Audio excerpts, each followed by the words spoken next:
సందర్భంలో నా తండ్రి నలిగిపోయిన మా ప్రాణం వైపు చూడమని దేవా, మా స్థితిగతులన్నీ మార్చివాడమని మీ సియోను ఆలయం వైపు నీ కనుదృష్టిని జాగ్రత్త చూడమని దేవా, ఈ శోధనలోని విడిపించి ఖాళీ స్థలాన్ని సంపూర్తి చేయమని వేడుకుంటున్నాగా పాటల్లో, ప్రార్థనలో, వాక్యంలో, సమస్తంలో నీ ఆత్మాభిషేకం ద్వారా మీరు వాడుకుంటున్నామని మా స్థితిగతుల వైపు చూడమని నా తండ్రి దరిద్రతలోని పేదరికంలోని శోధనను తప్పించి నడిపించమని వేసేసి రక్తం చేతాడు ఈ వేడుకొని పొందుకొచ్చిన తండ్రి. ఆమేన్.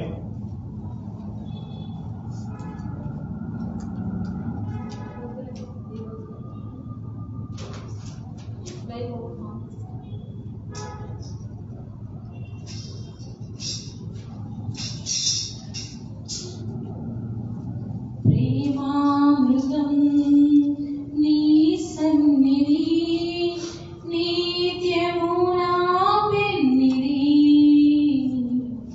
ప్రేమామృతం నీ సన్నిధి నిత్యము నా పెన్నిధి. నీ కృపా నన్నాదరించేనులే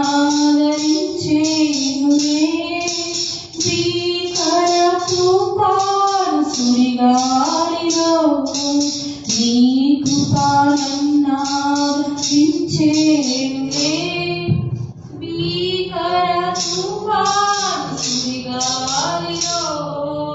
కరములు చాచి నన్ను చేరదీసి, కరములు చాచి నన్ను చేరదీసి పరిశుద్ధురాలి వద్ద చేర్చినావు. పరిశుద్ధురాలి వద్ద చేర్చినావు. ప్రేమామృతం నీ సన్నిధి నిత్యము నా పెన్నిధి. ప్రేమామృతం నీ సన్నిధి నిత్యము నా పెన్నిధి. కమ్మని వెలుగై నీ ఉన్నావులే చీకటి చిరకాలలో. కమ్మని వెలుగై నీ ఉన్నావులే చీకటి చిరకాలలో. చీకటి తెరలు ఛేదించినావు. చీకటి తెరలు ఛేదించినావు. నీతి భాస్కరుడా నీవు నాకున్నావు. నీతి భాస్కరుడా నీవు నాకున్నావు. ప్రేమామృతం ప్రేమామృతం ప్రేమామృతం నీ సన్నిధి. ప్రేమామృతం నీ సన్నిధి నిత్యము నా పెన్నిధి. నిత్యము నా పెన్నిధి.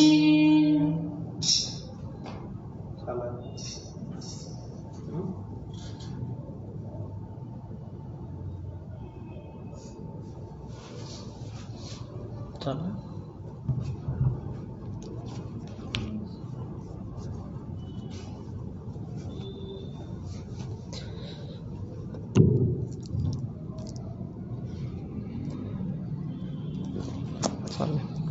యోహాను రాసిన సువార్త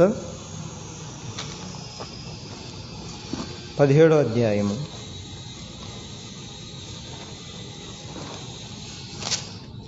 యోహాను రాసిన సువార్త 17వ అధ్యాయము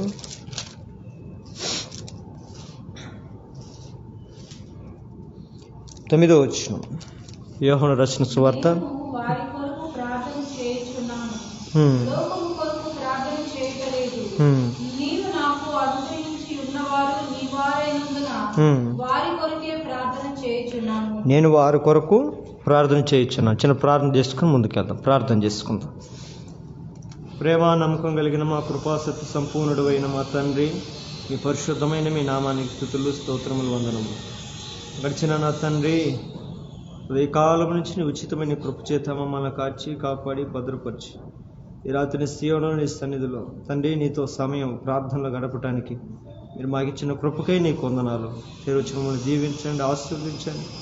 దేవా, చదవని లేఖన వాక్యం దీవించము, ఆశ పరిశుద్ధపరిచి మాతో మాట్లాడుతున్నామని ఏ విషయాల్లో తనమే ప్రార్థించాలి, ఈ లోకమందు మేము ప్రార్థన విషయాలు మేము తెలుసుకొని ప్రార్థన ద్వారా మా జీవితాలు పొందుకున్నట్టుకు సహాయము దయచేయమని యేసు పరిశుద్ధమైన నామమున ప్రార్థించి అడిగి వేడుకొనుచున్నాము తండ్రి. చదవబడినటువంటి మాట, యేసు ప్రభు ఈ లోకంలో ఉన్నప్పుడు ఆయన తన శిష్యులతో తెలియజేస్తున్నటువంటి మాటలు. ఇక్కడ మొదటి వచనంలో మనం చూసినప్పుడు ఈ ప్రార్థన ఎవరు చేస్తున్నారు అనే దానికి సమాధానం మనకు దొరుకుతుంది. యేసు ఈ మాటలు చెప్పి ఆకాశం వైపు కన్నులెత్తి ఇట్లా నేను ఏంటంట, యేసు ప్రభువు ఆకాశం వైపు కన్నులెత్తి ప్రార్థన చేస్తున్న అనుభవం ఇక్కడ మనం చూస్తున్నాం. ఆధ్యాత్మిక జీవితంలో మన జీవితంలో కూడా మనం ప్రార్థన చేయాలి, ప్రార్థనలో మనం ఉండాలి అనుకున్నప్పుడు దేవుడు ఆకాశం వైపు ఎందుకు చూస్తున్నాడు అని అంటే, దావీదు అంటాడు ఒక సందర్భంలో, మా దేవుడు ఆకాశమందు ఉన్నాడు అంటాడు. ఆకాశమందుండి ఆయన కార్యమును నిర్వహించువాడు. పరిశుద్ధ గ్రంథంలో కూడా చూడండి, ఆ మాట కూడా చూద్దామా. మనం డైలీ ప్రేయర్ దాంట్లో పెట్టుకున్నటువంటి వాక్యం కూడా అదే ఉంటుంది కాబట్టి చూద్దాం. ఆ మాట చూడండి, మొదటి రాజులు 8వ అధ్యాయం 45వ వచనం. మొదటి రాజులు 8వ అధ్యాయం 45వ వచనం. మొదటి రాజులు 8వ అధ్యాయము 45వ వచనం. ఆకాశమందున్న నీవు వారి ప్రార్థన విన్నపములను విని చాలు. చూడండి, ఎక్కడున్నాడంట దేవుడు? ఆకాశమందుండి నీవు భూమి మీద ఎవరైతే నీ కొరకు నీ సన్నిధిలో నేను నామమును బట్టి ప్రార్థన చేస్తారో వారి ప్రార్థనలన్నీ ఆలకించి వారి కార్యమును నిర్వహించు. యేసు ప్రభు కూడా ఆకాశం వైపు చూసి భూమి మీద జరగాల్సిన దేవుని కార్యాల కొరకు, దేవుని యొక్క ప్రణాళికల కొరకు, యేసుక్రీస్తు యొక్క ఉద్దేశాలు జరుగుట కొరకు ఆకాశం వైపు చూసి భూమి మీద ఉన్నప్పుడు ప్రార్థన చేస్తున్నాడు. మనం కూడా యేసు ప్రభు చూడండి, భూమి మీద ఉన్నప్పుడు ఆయన ప్రార్థన జీవితం ఉన్నతంగా ఉంటుంది. ఇక్కడ మనము 9వ వచనం చదివినప్పుడు, నేను వారి కొరకు ప్రార్థన చేయుచున్నాను. దేవుడు చూడండి, తన శిష్యుల కొరకు, తన ప్రజల కొరకు, ఆయనందు విశ్వాసం ఉంచిన వారి కొరకు ప్రార్థన చేస్తున్నాడు. మన ఆధ్యాత్మిక జీవితంలో కూడా మనము కూడా మనకి ఏదైతే అప్పగింపబడి ఉన్నావో, ఏదైతే మనకు కలిగి ఉన్నావో వాటన్నిటి నిమిత్తం ప్రతిదినం దేవుని సన్నిధిలో ప్రార్థన చేయవరై ఉండాలి. ఇదిలో మనకు బాగా కనపడే వ్యక్తి, బాగా తెలిసిన ఒక వ్యక్తి యోబు కనపడతాడు. యోబు ప్రతిరోజు ఉదయమునే లేచి తన కుటుంబం కొరకు, తనకు కలిగిన వాటి కొరకు దేవుని సన్నిధిలో బలులు అర్పిస్తూ, ధూపం వేస్తూ ప్రతిరోజు ప్రార్థన చేసేవాడంట. ఆ ప్రార్థన ఆయన కుటుంబానికి ఒక గొప్ప క్షేమంగా మార్చబడింది. ఆయన ప్రార్థన ఆయనకున్న కలిగిన దాని అంతటికి కూడా ఒక భద్రతగా మార్చబడింది.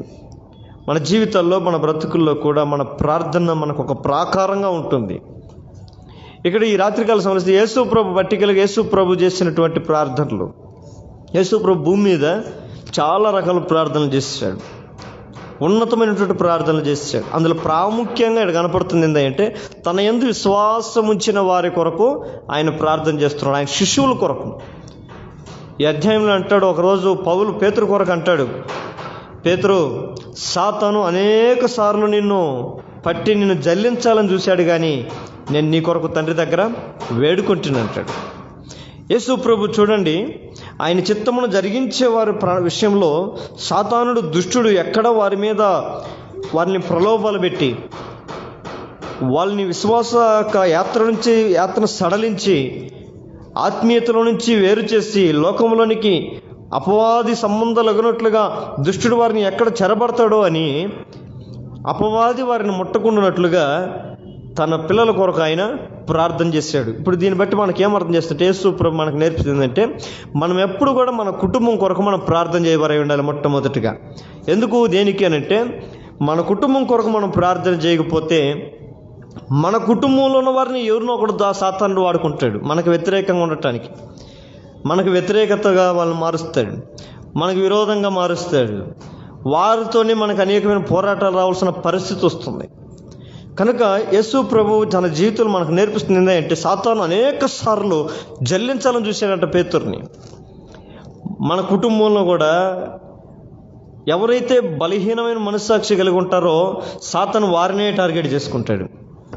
అందుకని విశ్వాసంలో ఎప్పటికప్పుడు మనం ప్రతి ఒక్కరు బలంగా ఉన్నారా, బలవంతులుగా ఉన్నారా అని మన కుటుంబం మనం ఎప్పటికప్పుడు పరీక్ష చేసుకుంటుండాలి.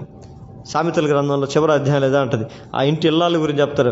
ఆమె ప్రతి వారు వారి నడతలు, ఇంటి వారి నడతలన్నీ కనిపెట్టద్దు అంట. ఈరోజు అయ్యి కాదు, నా భర్త ఆఫీస్ కరెక్ట్గా పోతున్నాడా, ఆడికి పోయి ఫోన్లో ఎవరితో మాట్లాడుతున్నాడు, ఇంటికి వస్తే ఫోన్లు చెక్ చేస్తాము, ఎవరితో ఇది నెంబర్ ఎవరిది, ఇది ఎవరిది, అవి చెక్ చేస్తాం. ఆ నడతలు కనిపెట్టడం కాదు. ఆత్మీయతలో మనం ఈరోజు మేము ప్రార్థన చేసుకున్నామా, నా పిల్లలు లోకంలోకి వెళ్ళారు, స్కూళ్ళకి వెళ్ళారు, కాలేజీలకు వెళ్ళారు, ఎక్కడన్నా ఈ కళ్ళుతో తప్పుడు ఆలోచనలతో ఆలోచించారా, తప్పుడు విధానంతో ప్రవర్తించారా, చూడకూడని చూశారా, ఆలోచించారా, వాళ్ళ ప్రవర్తనలు ఎక్కడైనా దోషంతో కూడుకున్నవి ఉన్నాయా అని ప్రతిరోజు వారి ప్రవర్తనలు ఏం చేస్తారంట, కనిపెడతారంట. యేసు ప్రభు కూడా తన యొక్క శిష్యువుల యొక్క ప్రవర్తనని చాలా కాపాడుకుంటూ వచ్చారు. అందులో ప్రప్రథముడిగా పేతురు చాలా బలహీనమైన మనసాక్షి, అంటే తొందరపాటు కలిగినటువంటి వాడు. ఆ తొందరపాటును బట్టి సాతాను అనేక సార్లు అతని మీద దాడి చేసి మాట్లాడడానికి పురుగులుపుతూ ఉంటాడు. ఒకసారి యేసు ప్రభు కూడా పేతురుని అదే పేతురుని అంటాడు, సాతానా వెనకకు పో అంటాడు. అంటే సాతానునికి స్థానం ఇచ్చేవాడుగా ఉంటున్నాడు. కారణం ఏంటంటే బలహీనతలు బట్టి. ఆత్మీయతలు మనం ఎప్పుడు మన కుటుంబంలో ఒక్కొక్కరు ఆత్మీయతలు ఎంత బలంగా ఉన్నారో ప్రతి ఒక్కరిని మనం పరీక్షించుకుంటుండాలి. ఎందుకంటే ఎవరైతే అవిశ్వాసంతో నిండి ఉంటారో, అల్ప విశ్వాసంతో ఉంటారో, వారిని ఆధారం చేసుకునే కుటుంబంలో సమస్యలు, శోధనలు, ఇబ్బందులు అనేకమైన దాటి వెళుతూ ఉంటాయి. భర్త భక్తి కలిగిన వాడు అయ్యుంటే భార్య అంతకన్నా ఎక్కువ భక్తి కలిగి ఉండడానికి ప్రయత్నం చేయాలి. భార్యాభర్తలు ఇద్దరు భక్తి కలిగిన వారు అయ్యుంటే పిల్లలను కూడా భక్తి కలిగిన వారుగా ఉంచుకోవడానికి ప్రయత్నం చేయాలి. ఇరువురు టోటల్గా కుటుంబం అంతా కూడా దేవుని సన్నిధిలో భయభక్తి కలిగిన కుటుంబం వలె ఉండాలి. అందుకని యెహోషువ ఒకరోజు అంటాడు, నేనును నా ఇంటి వారును యెహోవానే సేవించదను. దేవుణ్ణి సేవించే కుటుంబం వలె మనం ఉండాలి. మన కుటుంబంలో మనం ఒక్కొక్కరు ఒక్కొక్క తర, ఒక ఆయన ఇంకొక తర పోతా ఉంది అనుకో, భార్య ఇంకొక తర, పిల్లలు ఒక తర, వాళ్ళు ఒక తర, ఎవరికి వాళ్ళు విధానంతో ఎవరికి వాళ్ళు విచ్చలవిడిగా ప్రవర్తించుకుంటూ ఉంటే అక్కడ నాయకుడు లేని తనం ఉంటుంది. ఏ కుటుంబంలో నాయకుడు అనేవాడు సక్రమైనటువంటి అధికార దర్పణం చేయకపోతే ఆ కుటుంబం విచ్ఛిన్నమైపోద్ది. ఒక శతవిధాలుగా అపవాది ఆ కుటుంబాల్లో ప్రయత్నాలు చేసి ఒకరు సంబంధాలు లేకుండా, ఒకరు అన్యత లేకుండా చేస్తాం. అందుకని మన బాల్యం నుండి కూడా మన పిల్లలకి ఏం చేయాలంట, బాల్యం నుండి వారిని దేవునిలో పెంచడం. అందుకని ఎఫెసీయుల పత్రికలు అంటాడు, పిల్లలను ప్రభు యొక్క శిక్షలోను బోధలోను వారిని పెంచాలి. మన చిన్నపిల్లలను వాడికి చిన్నప్పటి నుంచి వాళ్ళని ఏం చేయాలి, ప్రార్థనలో, వాక్యములో, దేవునిలో వాళ్ళు బలంగా పెంచాలి. దేవుడు అంటే ఆసక్తి కలిగేటట్లుగా దేవుని మందిర విశిష్టత గురించి మనం ఎప్పుడు ఇంట్లో ఉంటాం కదా, ఇంట్లో ఉన్నప్పుడు మన పిల్లలకి చెప్పాలా, మనం ఇంట్లో ఉంటున్నాం కదా, ఇక్కడ ఉన్నట్టుకంటే దేవుని మందిరంలో మనకు చాలా ఆశీర్వాదాలు ఉంటాయి అని వాళ్ళు చిన్నప్పటి నుంచి మనకు చెప్తా ఉంది అనుకో, చిన్నపిల్లలకి ఏముంటుంది, అలా అయితే మందిరంలోనే ఉండాలి. వాడికి అవన్నీ చెప్పకుండా ఆదివారం మాత్రం చర్చికి వెళ్తే చాలనుకుంటే వాడు కొద్దిగా యవన ప్రాయంలోకి వచ్చిన తర్వాత వాడు ఏమవుతాడు, దేవుని మందిరంలోని విశిష్టత, దేవుని మందిరంలో ఉన్న ఆశీర్వాదం, దేవుని మందిరంలో ఉన్న గొప్పతనం, దేవుని మందిరంలో ఉన్న శాంతి, సమాధానం, నిత్య సుఖములు ఏంటో మన పిల్లలకు మనము బాల్యము నుండే నేర్పించాలంట. అప్పుడు వాడు పెద్దవాడైనప్పుడు దాని నుండి తొలగిపోడు. మేము చిన్నప్పుడు మా నాయన అయితే మేము పుట్టుకతో మేము బై బర్త్ క్రిస్టియన్ కాదు, కానీ నాకు తెలిసి 11 సంవత్సరాలు వచ్చేదాకా కూడా మేము హిందువులుగానే ఉన్నాం. కానీ అప్పటి నుంచి మమ్మల్ని ఆయన ఏం చేశాడంటే సాధన చేశాడు. దేవుని సన్నిధిలో, దేవుని మందిరంలో, దేవుని సువార్తలో, దేవుని పరిచర్యలో మమ్మల్ని తిప్పుతూ తిప్పుతూ తిప్పుతూ బయట ప్రపంచంతో సంబంధం లేకుండా చేశాడు. మేము ఆ రీతిగానే పెరిగాము. కానీ ఒక యవన కాలంలో వచ్చిన తర్వాత కాలేజీలకు పోయిన తర్వాత లేదా ఇంకొక దగ్గరికి వెళ్ళిన తర్వాత యవ్వనంలో ఉండే ఆలోచనలు, యవ్వనంలో తలంపులు, లోకం మమ్మల్ని ఆకర్షించడానికి ప్రయత్నం చేసిన, చిన్నప్పుడు ఆయన నాటినటువంటి బీజాలు, వాక్యం అనే విత్తనాలు మా జీవితంలో ఏం చేశాయి? ఒకరోజు దేవుని సన్నిధిని మేము తెలుసుకోగలిగాం.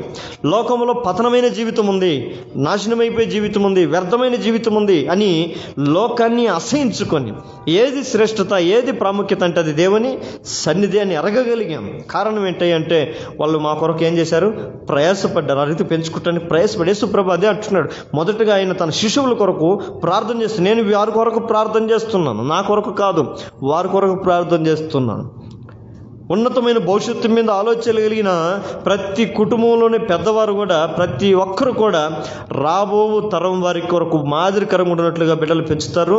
రాబో తరం ఆశీర్వాదకరంగా ఉండినట్లుగా ఆ కుటుంబం కొరకు ప్రార్థన చేస్తారు. అందుకని అబ్రహాం కూడా ఒకరోజు ప్రార్థన చేస్తాడు, అయ్యా మా కుటుంబాన్ని నీవు ఆశీర్వదించు, నీ సన్నిధిలో ఉండేటట్లుగా. దావీదు కూడా ప్రార్థన చేస్తాడు, నీ ఆశీర్వాదం నందు నా కుటుంబం నీ సన్నిధిలో నిత్యంగా ఉన్నట్లు దానిని స్థిరపరచు. మేము లోకంలో ఉండటం కాదు ఏ గొప్పతనం. మేమెంత గొప్ప లోకంలో ఎదిగినా కూడా మా వేరు ఎక్కడ ఉండాలి? నీలో ఉండాలి, నీతో ఉండాలి, నీలో జీవించాలి. మేము అటు కృపను మాకు దయచేయి అని ప్రార్థన చేశాను. యేసు ప్రభు చేసినటువంటి ఉన్నతమైనటువంటి ప్రార్థనలు మొదటిగా ఎవరి కోసం చేశాడు? తన శిష్యుల కొరకు, అనగా తన ఎంచుకున్న తన కుటుంబం కొరకు. మనం కూడా మన కుటుంబం కొరకు ఎప్పుడు కూడా ప్రార్థన విస్మరించకూడదు. ప్రతి ఒక్కరి కొరకు మనం ప్రార్థించాలి, ప్రతి ఒక్కరి కొరకు మనం వేడుకోవాలి. రెండవదిగా ఒకరోజు యేసు ప్రభు ప్రార్థన చేస్తాడు. అనేక వేల మంది ఆయన వాక్యం వినడానికి వచ్చినప్పుడు వారికి ఆహారం పెట్టడానికి ఇష్టపడి ఆహారం లేకపోగా ఒక బాలుడు వచ్చి ఆయనకి 5 రొట్టెలు 2 చేపలు ఇస్తే ఆ 2 తీసుకొని ఆయన ఆకాశం వైపు కన్నులెత్తి ప్రార్థన చేస్తాడు. రెండవదిగా, దేవా ఇదిగో ఇది కలిగినది కొద్దిగే, డోంట్ వరీ, కానీ వీళ్ళందరూ తృప్తిపరచబడాలి. మన కుటుంబంలో కూడా, మన ఆధ్యాత్మిక స్థితిలో కూడా మనకు కలిగినటువంటి జీవితాన్ని, మనకు కలిగినటువంటి భక్తిని ఎప్పుడు దేవుని ఎదుట మనం పెట్టేవారంగా ఉండాలి. అంటే మనకు కలిగిన భక్తిని బట్టి మనం తృప్తి చెందకూడదు. మనకు కలిగిన దాన్ని బట్టి, విశ్వాసాన్ని బట్టి మనం తృప్తి చెందకూడదు. ఆ విశ్వాసం, ఆ పరిమాణం విస్తరించాలని దేవుడు కోరుకుంటున్నాడు. ఆ 5 రొట్టెలు 2 చేపలు 5,000 మందికి పంచాడు. 5 మందికి పెడితే సరిపోయింది ఒక్కొక్క రొట్టె, ఒకవేళ ఏదో గొంతు తడవడానికో లేకుంటే నాలుగు ఆడడించడానికి అనుకుంటే. కానీ 5,000 మంది పురుషులకు ఆయన పెట్టాడంట. దీన్ని బట్టి మనం అర్థం చేసుకోవాల్సిందంటే ఆయన మన జీవితంలో ఏదైతే కలిగి ఉన్నదో అది ఆయన దగ్గరికి వెళ్ళిన తర్వాత దాన్ని ఆయన విస్తరింపజేయాలనుకుంటున్నాడు. మన ఆధ్యాత్మిక జీవితం, వాక్యం అనేది ఆహారము దేన్ని చూస్తుంది? వాక్యాన్ని సూచిస్తుంది. అందుకని యేసన్న కూడా ఒక పాట పాడతాడు ఆయన, నీ చేతులను విరిచిన రొట్టెనై ఆహారం అవుతుంది నేను అనేకులు కని. ఈ ఆహారం వలె, ఈ అనేకులు తృప్తిపరిచే ఆహారం వలె నా ఆధ్యాత్మిక జీవితం ఉండాలి. రాబోయే దినాల్లో మన ఆధ్యాత్మిక జీవితం అనేకులు తృప్తికరంగా ఉండేటట్లుగా మనం చూసుకోవాలి. దాని విషయం ఆయన ఆకాశం వైపు కళ్ళెత్తి ఈ ఆహారాన్ని దీవించు అంటున్నాడు. లోకమునకు దిగువచ్చిన నిజమైన ఆహారాన్ని నేను అటు జీవాహారం అంటాడు ఆయన. ఇది అనేకులకు విస్తరించాలి. ఈ వాక్యము అనేకులకు చేర్చబడాలి. ఈ వాక్యం అనేది అట్లా మనం చెప్పుకోవడం కాదు, కానీ ఈ వాక్యం అనే జీవితమే, అనగా మనలో ఉన్నట్టు భక్తి జీవితము అనేకులు ఎదుట ప్రదర్శించబడాలి. అంటే ఈ నాటికలు అంటూ ఉంటారు కదా, నాటికలు, స్టేజ్ షోలు ఏమేమి జరుగుతూ ఉంటాయి. వాళ్ళ టాలెంట్ని అక్కడ ప్రదర్శిస్తూ ఉంటారు, దానికి చప్పట్లు కొడుచుకుంటూ ఉంటారు. చాలామంది చూసి తృప్తి పడుతూ ఉంటారు, చాలా మంచి ఎంటర్టైన్మెంట్ బాగా జరిగిందని. ఆధ్యాత్మిక జీవితంలో మనము కూడా దేవుని సన్నిధిలో, దేవుని సముఖమందు మనం ఈ రీతి అనుభవం కలిగినటువంటి వారమై ప్రార్థించాలి. ఇక్కడ చూడండి, యేసు ప్రభు ఎప్పుడు తన కోసం ప్రార్థించలేదంట భూమి మీద.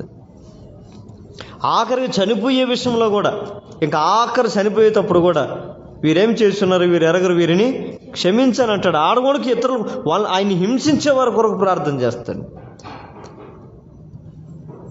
దేవునికి మనం అర్పించినటువంటి ఈ జీవితం, అప్పగింపించినటువంటి జీవితం ఆయన ఇంక మనతోనే తృప్తి చెందేవాడు కాదు, మనం అనేకులకు ఆశీర్వాదకరంగా ఉండాలనేది దేవుని ఆశ. మనం కూడా ప్రార్థించాల్సింది, ప్రభా నా జీవితం ఇది నాకు మాత్రమే కాదు, నా కుటుంబానికే కాదు, నా బ్రతుకు, నా కుటుంబం, మేము అనేకులకు ఆశీర్వాదకరంగా ఉన్నట్లుగా నీవు మా కుటుంబాన్ని ఆశీర్వదించదువు కాకని ప్రార్థన చేయాలి.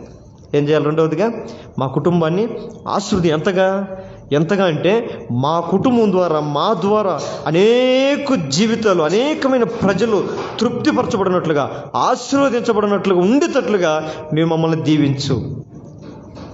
అందుకని ఒక దిక్కు అంటాడు యేసుప్రభు, మీరు బహుగా ఫలించుట వలన మీ పరలోకపు తండ్రి మహిమపరచబడిన అంటాడు. మనం ఎంతగా ఫలిస్తామో దేవుని నామం అంతగా మహిమపరచబడుతుంది. అందుకని ఆ మహిమ రావాలి అని అంటే, ఆ ఫలింపు రావాలంటే ఫస్ట్ ఆ పిల్లవాడు ఏం చేశాడు? ఆ రొట్టెలు యేసుప్రభు చేతుల్లోనికి ఇచ్చేసాడు.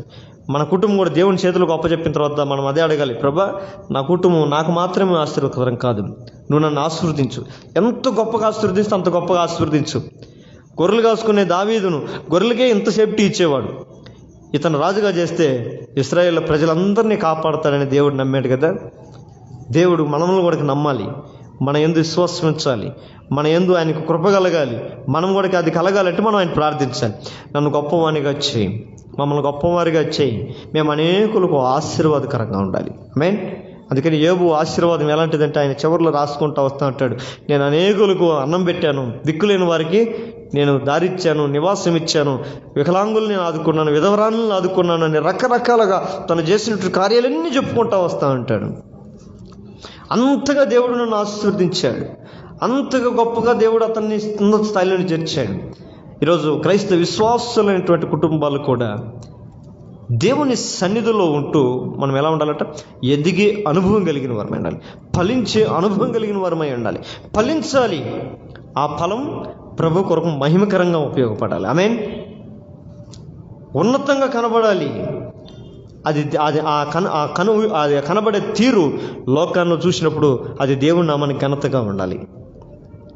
అందుకని నీ దేవుడైనటువంటి అంటూ ఉంటారు. దావీదు దగ్గర పలికేటప్పుడు కొంతమంది, నీ దేవుడు నీకు తోడయుండుట వలనే, నీ దేవుడు నీకు సహాయం చేసెను, నీ దేవుడు నీకు తోడయుండును అని అనేక మాటలు మాట్లాడుతుంటారు. మన దేవుని వలన, మన దేవుని యొక్క కృప వలన మనం కూడా లోకంలో చాలా గొప్ప కార్యం చేసేటట్లుగా దేవుడు మనం నిలబెట్టాలి. అందుకని దావీదు అంటాడు, నేను యెహోవా వలన సోర కార్యములను జరిగించేదను. గొప్ప కార్యాలు చేస్తాను, ఉన్నతమైన కార్యాలు చేస్తాను, మహోన్నతుడైన దేవునికి నేను ఉన్నతమైనటువంటి కార్యాలు నేను చేస్తాను, అంత గొప్పగా నన్ను ఆశీర్వదించు ప్రభు అన్నాడు. ఆమేన్. అంత ఆశ కలిగినటువంటి దావీదుని దేవుడు ఎంతగా ఆశీర్వదించాడో తెలుసా? మందిరం కట్టడానికి అన్ని సమకూర్చేంత గొప్ప స్థాయిలో దావీదును ఆశీర్వదించాడు.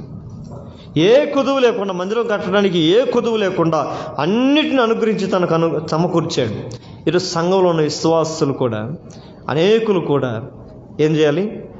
మందిరంలో నేను ఆశీర్వాదకరంగా ఉండడానికి, నీ చేతుల్లోకి వచ్చిన రొట్టె ఏ రీతిగా 5,000 మంది ఆకలి తీర్చడానికి ఉపయోగమైందో, నీ మందిరంలో నేను కూడా ఆ 5 రొట్టెల్లో ఒక రొట్టె వల్ల నీ చేతిలో నేను చేరుదునుగాక అని అనాలి. నేను ఎందుకు ఇవ్వాలి ఆ రొట్టె? పెట్టుకుంటే రేపు తినొచ్చు కదా నేను అని అనుకుంటే అక్కడ కార్యం జరిగేది కదా కదా. చూడండి, పర్టికులర్గా ఆ ఒక చిన్నవాని యొద్ద, ఒక బాలుని యొద్ద అనే పేరు రాయబడడానికి దేవుడు సిగ్గుపడలేదు.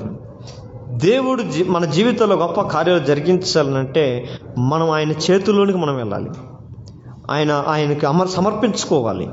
అప్పుడు నిశ్చయంగా దేవుడు మన జీవితంలో గొప్ప కార్యాలు జరిగిస్తాడు, ఉన్నతమైన కార్యాలు జరిగిస్తాడు. యేసు ప్రభు తన శిశువుల కొరకు ప్రార్థన చేశాడు. రెండవదిగా, అనేకులు ఆయన చేతిలోకి వచ్చినటువంటి మన జీవితాన్ని ఆయన చేతిలో సమర్పించుకుంటే మన జీవితం కూడా అనేకులు ఎదుట ఆశీర్వాదకరముగాను, అనేకులు ఎదుట ఘనముగాను దేవుడు మనం ఉండునట్లుగా, మన మిగిలిన రొట్టెలన్నీ ఎత్తినప్పుడు ఎన్ని గంపలు ఎత్తారంట? 12 గంపలు. ఆమేన్. 12 గంపలు ఎత్తి ఇంకా మిగిలిన రొట్టెవి అద్భుతాలు చేయడానికి దేవుడు. ఇప్పుడు కొంతమంది దేవునికి ఇవ్వాలి, దశమ భాగాలు ఇవ్వాలంటే వచ్చే జీతం మాకే జరిపాలి, దేవుడికి ఏమి ఇచ్చావు? లెక్కలు వేసుకుంటా ఉంటుంది. నిజమే, సరిపోదు. అప్పుడు నేను కూడా నాకు 7,600 జీతం వచ్చేది. ఆ పాస్టర్ గారు వచ్చి నాకు మొహమాటం లేకుండా ఎదురుగున ముఖం మీద చెప్పేశారు, నాకు బ్రదర్ మీరంతా బాగానే ఉంది, పాటలు పాడుతూ మందిరానికి వస్తున్నారు, వాడబడుతున్నారు, అంత వాక్యం అంతా తెలుసు, కానీ మీలో ఒక బలహీనత ఉంది, మీరేమనుకోకుండా చెప్తానన్నాడు. సరే చెప్పండి. నేను మీరు దశమ భాగంలో ఎందుకు వెనకబడుతున్నా అంటే అట్లా అడుగుతున్నానని చెప్పి పొరపాటు అనుకోవద్దండి. నేను ప్రతి నెల మీకు కవర్ ఇస్తున్నా, మీ కవర్ అక్కడ వచ్చేటప్పుడు రివర్స్లో రిసీవ్లో కనపడట్లేదు అన్నాడు. నేను అన్నాను, నిజమే బ్రదర్, సిగ్గేం లేదు, అట్లా నేను ఇవ్వట్లేదు. ఎందుకని ఇవ్వాలని నాకు ఆశ ఉంది, కానీ నాకుండే కమిట్మెంట్లు, నాకుండే అవసరతలు, నాకుండే అవి సరిపోవట్లే, ఇంకా నాకు కావాల్సి వస్తుంది అవసరతను బట్టి. అప్పుడు ఆయన అన్నాడు, అట్లా కాదు, మొట్టమొదటిగా నీకు వచ్చింది దేవునికి, తర్వాత నువ్వు దేవుడు నీకేం కావాలో అది నీకు ఇస్తాడు అని అంటే నేను అనుకునేది, ఎవరైనా పాస్టర్లు చెప్పేది ఇదే కదా, పాస్టర్లు ఎవరైనా చెప్పేది ఇదే కదా, ఈయనకేం కావాలి, నా దశమ భాగం కావాలి. సరే నాకేమైనా తక్కువైతే ఏమైనా ఇస్తాడా అని అనుకుంటున్నా. ఆయన చెప్పిన 3 నెలల తర్వాత కూడా నేను కూర్చొని యోచన చేస్తాను ఒకసారి, నిజమే కదా, ఎందుకు మనం ఏం చేసుకుని. నేను 3 నెలలు ఎందుకు ఏం చేసినంటే, నేను ఒక బండి కొనుక్కోవాలనుకుంటున్నాను, ఒక 2 వీలర్ కొనుక్కోవాలని. కొత్తది కాదులే, సెకండ్ హ్యాండ్ లేదన్న ఒకటి. మా ఇంటి ముందు మెయిన్ రోడ్డు కాబట్టి ఆ బయట కూర్చొని ఆ కుర్చీ ఒకటేసుకొని ఆ రోడ్డు పోయే బండ్లన్నీ చూసేవాడిని. అక్కడ బండి సరిపోద్దని. మంచి బండి ఎందుకు, అంత సీన్ లేదులే మనకు, అది ఎక్కువ రేట్ ఉంటుంది. అది ఏదన్నా డొక్కు బండ్లు, పెయింట్ పోయిన బండ్లు అయిపోతుంటే ఇట్టడితేనే చాలే మనకి సరిపోద్ది అని అనుకుంటుండేవాడిని. నేను అనుకుంటుండే సరేలే అని చెప్పి మళ్ళీ ఒకరోజు ఆయన వాక్యంలో చెప్తుంటే, ప్రభు యొద్దకు మీరు తీసుకురండి, అప్పుడు దేవుడు మీకు అనుగ్రహిస్తాడని ఏదో వాక్యం చెప్తుంటే నేను విన్న మాట, మలాకి అధ్యాయంలో మాట చెప్పుకుంటూ వచ్చాడు ఆయన. చూద్దాం ఆయన కూడా అని చెప్పి అంత కూర్చొని మాట్లాడినా నేను, అమ్మా ఈ నెల నుంచి దశమ భాగం నువ్వు ఇస్తే నేను ఎందుకు వద్దంటాను, నేను ఇవ్వాలి కానీ అంటే, సరేలేమ్మా ఈ నెల నుంచి ఖచ్చితంగా దశమ భాగం ఇచ్చేద్దాం అని చెప్పి జీతం వచ్చిన తక్షణమే ఆ కవర్ ఆయన ఇచ్చి ఉంటాడు. ప్రతి నెలలో మాకు ఫస్ట్ వారంలో కవర్లు ఇస్తారు వాళ్ళు. ఆ కవర్లో పెట్టి 2వ వారం ఎత్తుకొని పోయి ఇచ్చేసాను. నేను ఎక్కువ కవర్లు కూడా కీలా, దేవుని మహాకృపను బట్టి. నేను ఇంచుమించు ఒక 6 వారాల్లో నేను ఆయనకు దశమ భాగం ఇచ్చి ఉంటాను. 7వ వారంలో నేను సెకండ్ హ్యాండ్ బండి అనుకున్నాను, కానీ కొత్త బండి, షోరూమ్ బండి తెచ్చుకుని ఇంటి ముందు పెట్టుకుని ఉన్నా. చాలామంది చూసారు కొత్త బండి ఎట్లా వచ్చింది 11,000 డౌన్ పేమెంట్ కడితే కొత్త బండి వచ్చింది. బండి తీసుకోవాలనుకునే అదే 10,000కి ఏదైనా సెకండ్ హ్యాండ్ తిరుగుతూ చాలనుకునేవాడిని నేను. ఉన్నతంగా ఇప్పటి వరకు ఆ బండి నా మీద తిరుగుతాం, 10 సంవత్సరాలు అయింది ఆ గాడి వచ్చి. అంటే దేవుడు చేయగలడు నిజమే అని అప్పటి నుంచి నేను జీవితాన్ని ఆయనకి అర్థం చేసుకోగలను. దేవునికి నిజమే, రైట్, నేను ఎందుకు సంకోచిస్తున్నా దేవునికి ఇచ్చేది, అందుకే ఆయన నాకు ఇచ్చేదానికి ఆయన సందేహిస్తున్నాడు. ఆయన సందేహించట్లేదు, ఆయన ఫస్ట్ నా నమ్మకంగా ఉండమంటున్నాడు. నమ్మకమైన వానికి మెండైనా దీవెనలు అన్నాడు. నేను నమ్మకంగా లేను ఇచ్చే విషయంలో, అందుకనే నా జీవితంలో ఏది జరగట్లేదు. కానీ నేను ఆయనకి మనస్ఫూర్తిగా నేను ఇవ్వగలిగితే, నిజంగా నేను పాతది కావాలనుకుంటున్నాను, నాకు తగినది కావాలనుకుంటా, కాదు ఆయనకు తగినట్టుగా దేవుడు మనకిస్తాడని అర్థమైంది. దేవునికి మహిమ కలుగును గాక. అది ఇవ్వడం ఆరంభించిన తర్వాత దేవుడు ఒక్కొక్కటి, ఆయన ఒకరోజు ఒకటి చెప్పాడు, ఇది ఒక్కటేనయ్యా నీ కాడ బలహీనత ఉందని చెప్పాడు కదా. ఆ ఒక్కటి కూడా నా జీవితంలో సంపూర్ణం చేసుకున్న తర్వాతనే దేవుడు తన సేవకులను పిలుచుకున్నాడు. దేవునికి మహిమ కలుగునుగా. అందుకని ఏదో అప్పుడప్పుడు నాకు అది యేసుప్రభు చెప్పిన గుర్తుకు, పరలోకానికి పోవాలంటే నేనేం చేయాలయ్యా అని అడుగుతాడంట ఒకడు వచ్చి. ఏం చేయమని లేదు, ధర్మశాస్త్రంలో అన్నీ గై కొనుక్కోపో అంటాడంట. వాడు అంటాడు, చిన్నప్పటి నుంచి నేను వాటన్ని గైకుంటున్నాను. అట్లయితే నువ్వు దేవుని రాజ్యానికి దూరంలో లేవు, దేవుడి రాజ్యానికి సమీపంలో ఉన్నావు. కానీ నీకు ఒక్కటే కొద్దుగా ఉందంటే అది ఏంటో అంటే, సరి చేసుకుంటామంటే ఖచ్చితంగా నేను సరి చేసుకుంటా. పరలోక రాజ్యమే నాకు గొప్పతనం, నాకు పరలోక రాజ్యమే నాకు గొప్ప భాగ్యం, అందులో చేరాలనేదే నా గురి. పాట పాడతాయి కదా, పరలోకమైన అంతఃపురం చేరాలనేనా. భూమి మీద క్రైస్తవుడు ప్రతి ఒక్కరు ఎందుకు యేసుప్రభువుని నమ్ముకున్నారంటే పరలోకం పోవాలనే, కానీ టికెట్ తీసుకోకుండా. అది అక్కడికి వచ్చిన తర్వాత వాడిని అడుగుతాడు, పరలోకానికి పోవాలంటే ఏం చేయాలయ్యా అంటే, అని అంటాడు, నీకు కలిగింది ఒక్కటి ఉందయ్యా, ఆ ఒక్కటిగా తీసుకుంటే పరలోకం నీదే. ఏంటది అంటే, నీకున్న ధనమంతా అమ్మి బీదలకు ఇచ్చిరా అంటాడు. వాడు ధనవంతుడు కాబట్టి ముఖము చిన్నబుచ్చుకొని నుంచి వెళ్ళిపోయాడంట. నాకు అనిపిస్తుంటుంది అసలు వాడు అనవసరంగా అడుగొచ్చి పరలోకాన్ని బాగొట్టుకున్నాడని. అదే అడగకుండా కానీ, దేవుని దగ్గరికి రాకుండా కానీ, దేవుని సన్నిధిలో ఆ మాట పలకకుండా ఉంటే వాడు ఖచ్చితంగా పరలోకాన్ని పోయి ఉండేడేమో అనిపిస్తుంటుంది. ఒక్కటి దానితో పరలోక రాజ్యం బాగుండు. ఈరోజు చాలామంది క్రైస్తవులు అన్నిట్లో పర్ఫెక్ట్గా ఉంటుంటాం, కానీ ఒక్కొక్కసారి దేవునికి ఇచ్చే విషయం, ఆయన చేతుల్లోనికి ఆయనకి ఇచ్చే విషయంలో మాత్రం ఏమైపోతున్నాం, దొంగలమైపోతున్నాం, దొంగలుగా మార్చబడుతున్నాం. దశమ భాగం ఇవ్వాలంటేనే చేతులు రావట్లే, కొంతమంది మనుషులు రావు, ఎదుగు ఇవ్వాలని. ఇక్కడే అబ్బిగిరి ప్రాంతంలో ఒక ఆయన సెంట్రల్ గవర్నమెంట్ ఎంప్లాయ్,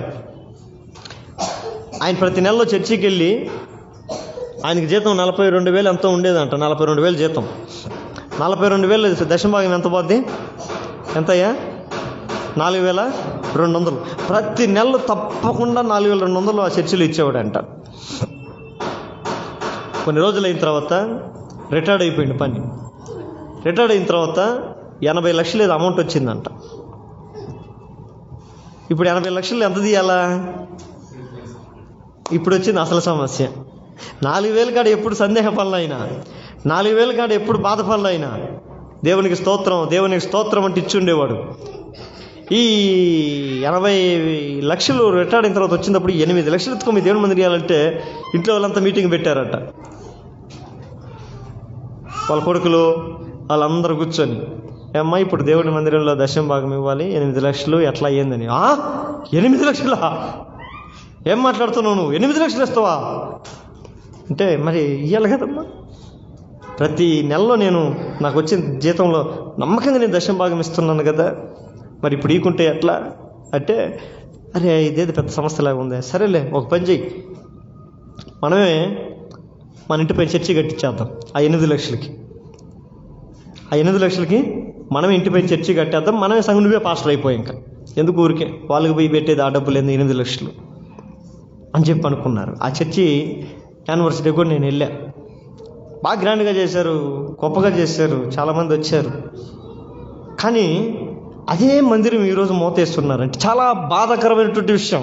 అంటే చూడండి, ఆయన ఏదైతే ఇవ్వలేక వెనక్కి ఆగిపోయి దాన్ని తనకే వినియోగించుకొని నేను కట్టుకుంటే నాకు ఒక మందిరం ఉంటుంది, నేను ఒక సేవకుని అయిపోతాను, కొంతమంది నా దగ్గర వస్తే నాకే దశమ భాగాలు వస్తాయి కదా అనుకున్నాడు ఏమైనా.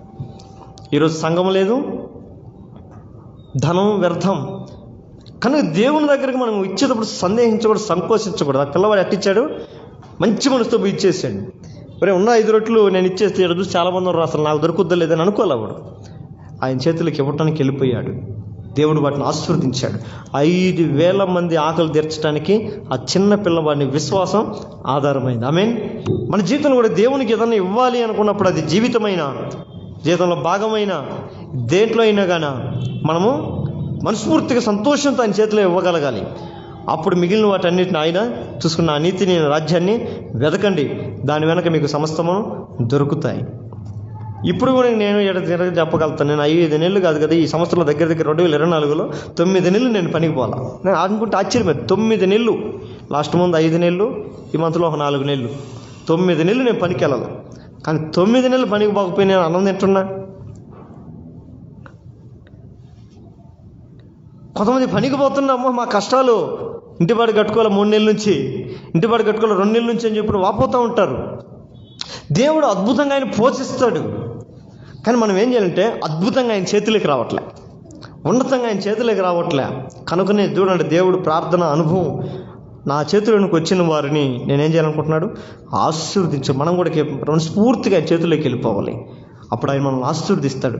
అనేకులు అవసరం తీర్చేంతగా, దావీదుని ఆశీర్వదించినట్లుగా అబ్రాహాముని అంటాడు, నీ మూలముగా భూలోకముల సమస్త జనులు ఆశీర్వదించబడును.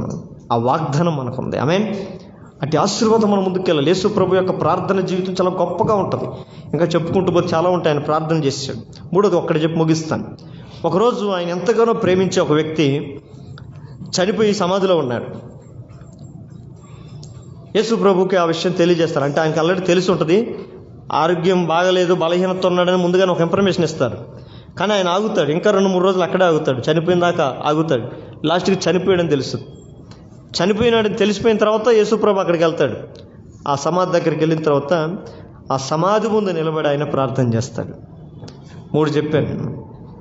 మొదటిగా తన శిశువుల కొరకు ప్రార్థన చేయడము, 2వదిగా తన చేతిలోనికి వచ్చినటువంటి రొట్టెలు వాటిని ఆశీర్వదించి ఆకాశపు కళ్ళెత్తి ప్రార్థన చేసి వాళ్ళకి ఇచ్చాడు. 3వదిగా చనిపోయినటువంటి లాజరు నిమిత్తం ప్రార్థన చేశాడు. ఎవరు కూడా భూమి మీద ఆత్మీయ స్థితిలో చచ్చిపోయేవాళ్ళుగా ఉండకూడదు. ఈయన పేరు ఏంటయ్యా ఈ లాజరు కంటే? యేసు యొక్క ప్రేమించిన వ్యక్తి అనే పేరు ఉంది ఆయన. యేసు ప్రభు యొక్క స్నేహితుడని, యేసు ప్రభు ఎంతగానో ప్రేమించినటువంటి వ్యక్తి అంట ఆయన. యేసు ప్రభు అంతగా ప్రేమిస్తే లాజర్ని, మరి యేసు ప్రభు జతలో ఉండాలి కదా. నాకెందుకు అప్పుడప్పుడు అర్థం కాదు. ఈయన ఎప్పుడు యేసు ప్రభు తిరిగిన అనుభవాలు లేవు నాకు తెలిసి. యేసు ప్రభు ఆయన్ని ప్రేమించిన వ్యక్తి ఎంతగా ప్రేమించాడంటే సమాధి దగ్గరకు వచ్చి మూలుగుతూ కన్నీళ్ళు కూడా గార్చాడంటే యేసు ప్రభు. అది ఎంత బాండింగ్ ఉందో వాళ్ళిద్దరి మధ్యలో. అసలు కానీ ఈయనకు మాత్రం లేదు ఆ బాండింగ్. యేసుప్రభు ఈయన ఎంత ప్రేమిస్తే అంత దూరంలో సతీష్ ఏదో పాట పాడుతూ ఉంటాడు, అప్పుడు నన్నెంతగా ప్రేమించితో నేనంతగా నిన్ను మరిచితి నేను ఏదో పాట పాడుతూ ఉంటాడు. ఆ పాట ఆయన గురించి ఏమనిపిస్తుంది నాకు, బతికిన తర్వాత లాజర్ పాడిండి ఏమనిపిస్తుంది. నేను ప్రభు నువ్వు నన్ను ఎంతగానో ప్రేమించినప్పటికీ కూడా నేను నీకు దూరంగా జీవించేవాడిని. ఈరోజు చాలామంది క్రైస్తవులు యేసు ప్రభు వాళ్ళని ప్రేమించి వాళ్ళ కొరకు ప్రాణం పెట్టి తను అప్పచెప్పుకున్నా కూడా వాళ్ళ దేవుని యొక్క ప్రేమ వాళ్ళు ఎట్లా చూస్తున్నారు, వాళ్ళ భార్య ప్రేమ కన్నా తక్కువ, వాళ్ళ బిడ్డల మీద చూపించే ప్రేమ కన్నా తక్కువ, వాళ్ళ కుటుంబం మీద చూపించే ప్రేమ కన్నా యేసు ప్రభుని చూపించే ప్రేమ చాలా తక్కువ. కానీ యేసు ప్రభు ఏం చేశారు తెలుసా, ఆయన విడిచేవాడైనా ఆయన జతలో లేకపోయినా ఈయన మాత్రం ప్రేమిస్తున్నాడు కాబట్టి ప్రేమించిన వాని దగ్గరికి వెళ్ళి, చనిపోయిన వాని దగ్గరికి వెళ్ళి ప్రార్థన చేస్తున్నాడు. ఆకాశం కళ్ళెత్తి ఆ సమాధిలో ఉన్న వాడిని బ్రతికించడానికి ప్రార్థన చేస్తున్నాడు. ఈ రాత్రి మనం కూడా మోకాళ్ళ మీదకి వద్దాం. 3 ప్రార్థనలు నేను చెప్పాను. కేవలం యేసుక్రీస్తు యొక్క ప్రార్థనలు, ఈ భూమి మీద ఆయన చేసిన ప్రార్థన, ఉన్నతమైనటువంటి ప్రార్థన జీవితాలు మన జీవితంలో కలిగి ఉండాలి. యేసు ప్రభు ఆకాశం వైపు కళ్ళెత్తి ప్రార్థన చేస్తున్నాడు. మనుషుల వైపు చూడట్లేదు, గనుల వైపు చూడట్లేదు, అధికారుల వైపు చూడట్లేదు, గొప్పవారి వైపు చూడట్లేదు. నాకు ఎవరైనా సహాయం చేస్తారా అని మన మనుషుల వైపు చూస్తాం. అట్లా కాదు. నా పిల్లలారా, నా బిడ్డలారా, నీ జీవితంలో గొప్ప కార్యాలు చూడాలి అని అంటే నాకంటూ గొప్పవాడు ఎవరు లేరు భూమి మీద.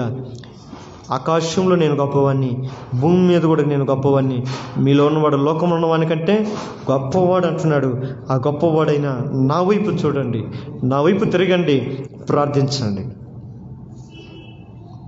మన కుటుంబం కొరకు మన సంఘం అనేది ఒక కుటుంబం, మన వ్యక్తిగత కుటుంబం, లోకం అనే కుటుంబాల కొరకు మన అన్నిటి కొరకు మన ప్రార్థన. ఎందుకంటే మన కుటుంబాలను సాతాను ఛేదించడానికి ప్రయత్నం చేస్తాడు, దూరం చేయడానికి ప్రయత్నం చేస్తాడు, వ్యతిరేకంగా ఉండటానికి ప్రయత్నం చేస్తాడు.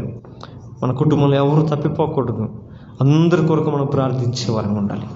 ప్రతి సంఘంలో ప్రతి బిడ్డ కొరకు మనం ప్రార్థన చేస్తాయ్యా, నీ శిష్యుల కొరకు నువ్వు ప్రార్థన చేసావు కదా, ఇదిగో సంఘంలో నా బిడ్డల కొరకు, నా సహోదరుల కొరకు, నా సహోదరుల కొరకు, నా కుటుంబంలో నా బంధువుల కొరకు, ఆత్మీయ రక్త సంబంధాల కొరకు మేము ప్రార్థన చేస్తున్నాం. ఈ అవిశ్వాస జీవితంతో సాతాను వారి మనసుల్ని అంధకారం చేసి నీ క్రియలను, నీ శక్తిని, నీ రక్షణను, నీ ప్రేమను గుర్తిరగకుండా చేస్తున్నటువంటి ఆ బంధకాల నుంచి విడిపించు, వారిని విమోచించు. వారి కొరకు మేము వేడుకొనుచున్నాం.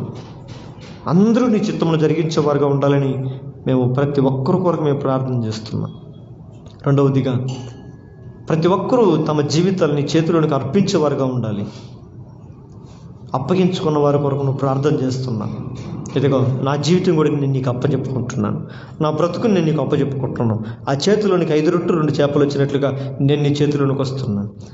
నా కొరకు తండ్రి కుడి పార్శ్వమున నిరంతరము విజ్ఞాపం చేస్తున్నావు కదా, రేయింబగలు నువ్వు నా కొరకు ప్రార్థన చేస్తున్నావు కదా. ఆ ప్రార్థన నాకు ఆశీర్వాదకరంగా ఉంటుంది గాక. నా జీవితంలో ఉన్న ఉన్నతమైనటువంటి ప్రతి అవరోధాలను నేను జయించుటకు నీ ప్రార్థన నాకు ఆధారం అవును గాక. నా ప్రార్థన ఎంతవరకు శక్తిగల నాకు తెలియదు, కానీ నా కొరకే నువ్వు ప్రార్థన చేస్తున్న గొప్ప దేవుడు నాయన.